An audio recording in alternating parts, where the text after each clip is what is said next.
ছেলে ছেলের বউ যখন আলাদা খায় তখন কি শাশুড়ি কয় কি যে ছেলেরে তাবিজ করাইছে, তাবিজ কইরা আলাদা করছে বউয়ে, ঠিক আছে। ছেলেরে বলে কান মন্ত্র দিছে, ছেলে বলে শুধু বউয়ের কথা নাচে, ছেলে বললে শ্বশুরবাড়ির ভক্ত, ছেলে হইছে বেডি বাকল, এসব এসব ধরনের কথাবার্তা কয় যখন ছেলের বউ আলাদা খায় বা আলাদা হইব কয়।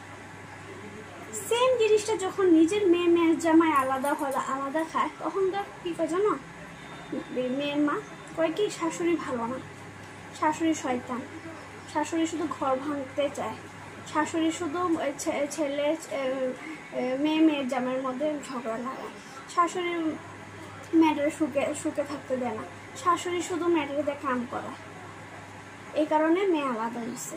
এই হয়েছে মেয়ে আর বউর মধ্যে পার্থক্য। আমি কথাটা বলছি খারাপ করছি, তোমরা করবা তো। হ্যাঁ, যখন যখন ছেলে নিয়ে আলাদা হয় তো সঙ্গে কয় কি বউ শয়তান, বউ ছেলের পাগল করছে, তাবিজ করছে। আর মেয়ে যখন আলাদা হয় তখন এটা তাবিজ করা হয় না, তখন কিচ্ছু করা হয় না। এর কোন ধরনের বিচার তোমাদের?